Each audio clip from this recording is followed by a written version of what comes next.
Hey everybody, in this video I am going to cover 3 of the most common causes of shoulder pain in the draw shoulder.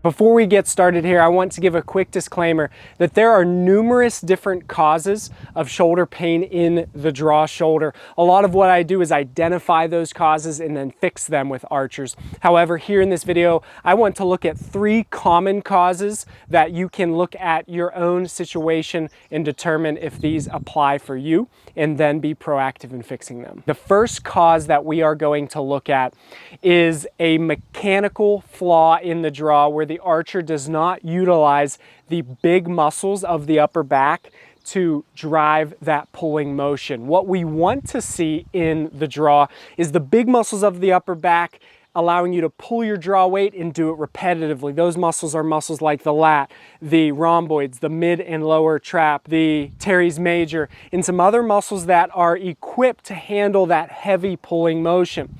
What can end up happening is the archer does not engage those muscles and 2 things occur. First, smaller muscles take that heavy load and they get overwhelmed and they get overloaded beyond what they can handle, sometimes causing pain.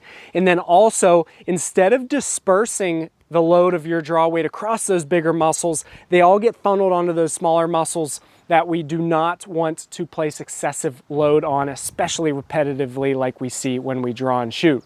So you're thinking, okay, well, I want to engage these larger back muscles. What is going to help me do that? How do I execute that? The golden rule and the main focus you want to have that is going to allow you to engage those larger muscles of the back is focusing on squeezing this shoulder blade towards your spine as you draw. So that shoulder blade sits here on your back. You want to be squeezing it towards your spine when you draw. Another cue I like to give is pretend you're putting your shoulder blade in your opposite back pocket as you draw.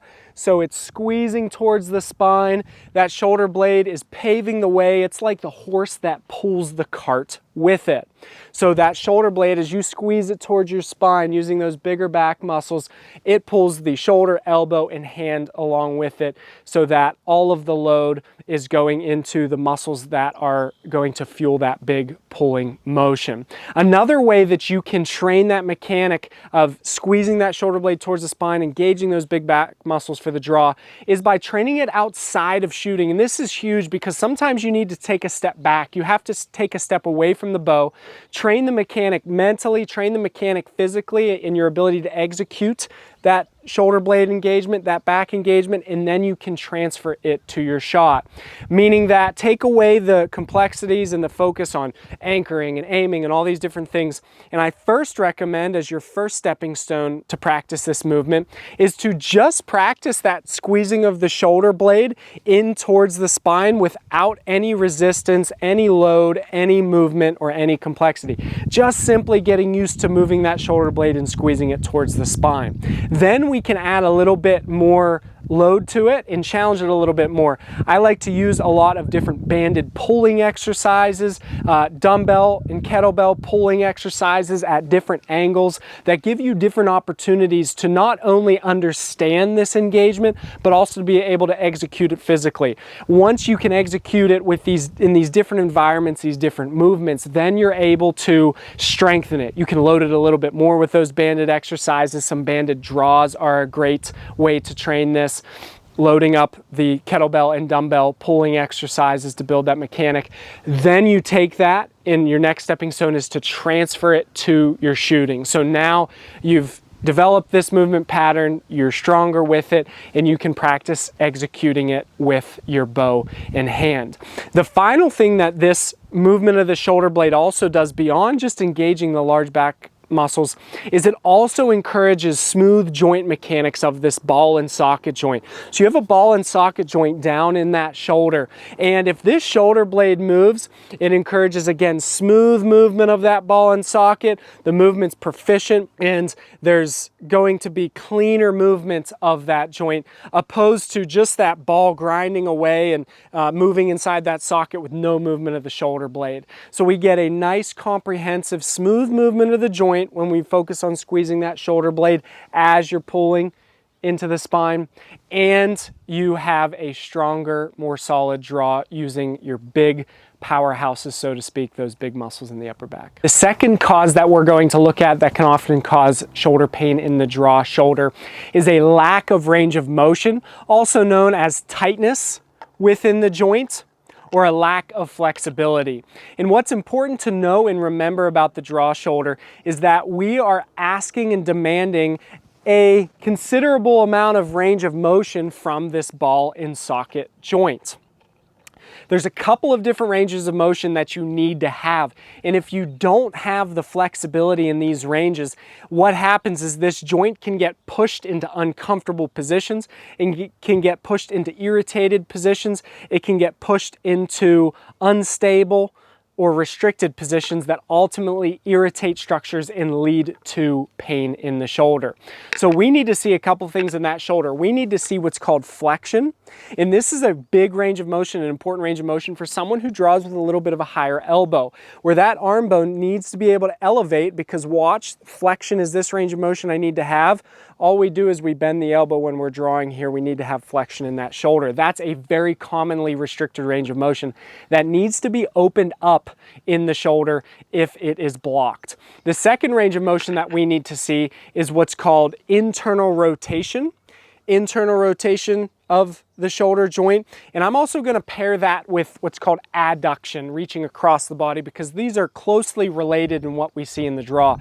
So this range of motion, the shoulder needs to internally rotate to be able to hook on the string. And it's also adducting or reaching across the body. This is a very commonly restricted range of motion in the shoulder if the muscles on the back of the shoulder are tight and restricted and don't have the necessary flexibility. That shoulder is going to get pushed into some aggravating positions that can lead to some wear and tear, ultimately causing pain. The last big range of motion that we need to see open and flexible in the shoulder is what's called external rotation.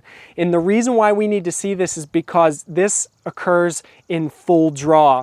Watch, as my shoulder goes into external rotation, this needs to be flexible. All we're doing in full draw is just having a little bit more bend at the elbow.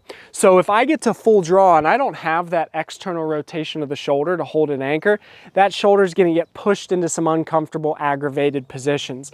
So what we're doing is we're looking at all these different ranges of motion or flexibility you can think about and seeing, does the archer have tightness in the shoulder that's preventing them from smoothly and freely getting to the starting position of their draw, drawing their bow, holding in full draw in a solid, healthy, and proficient position, and then executing their shot.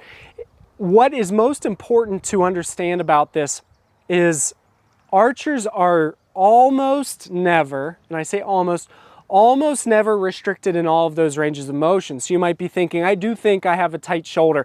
That's something I may want to get looked at, or that's something I want to address. What often happens is an archer will say that they have a tight shoulder, they will make that realization, and they will think that they need to stretch it in every single direction. And this is not the case, because typically archers will be restricted in a couple of those ranges of motion, but not all.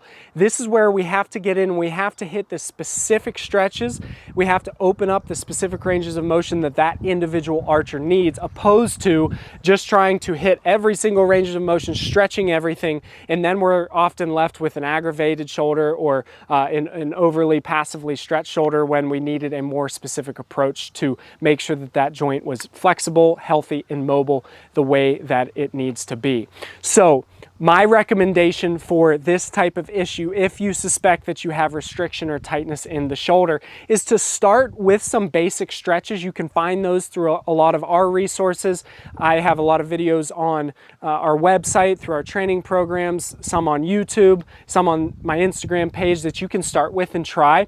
Ultimately, the best plan of attack is to get a customized assessment so you can identify and look, okay, I am tight here, I'm not tight here, I need to stretch this, I don't need to stretch that, so that you're not just guessing, you're not just shooting everywhere and hoping that you hit your target, but you're being precise in targeting that. So that is something you can reach out to me and we can get into an assessment for your shoulder to make sure that you're mobile and flexible the way you need in that draw shoulder. The third and final cause of shoulder pain in the draw shoulder that we're going to look at in this video occurs when an archer forces their draw shoulder into a range of motion that does not work for their shoulder.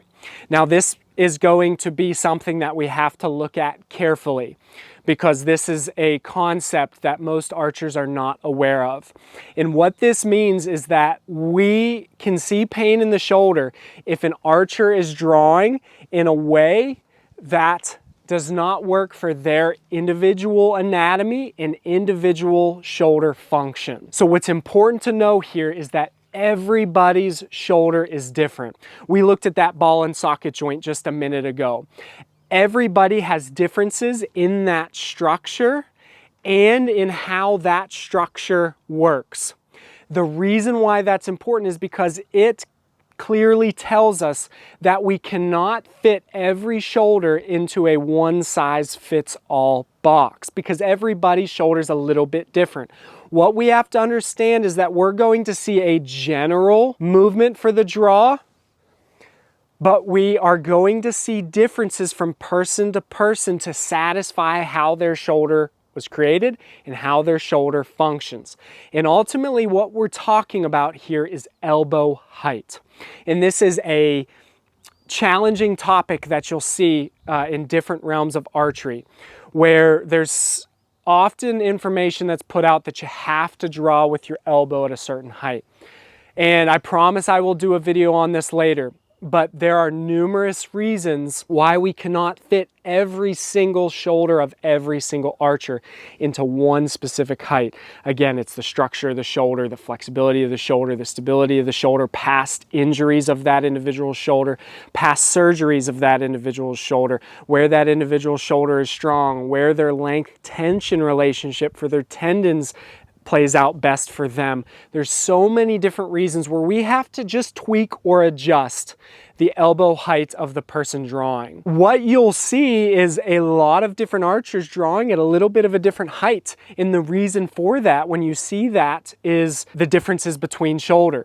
So you'll see an archer who's pain-free, who will draw very high in their elbows around head height or forehead height. You'll see pain-free archers drawing level, straight back to their anchor.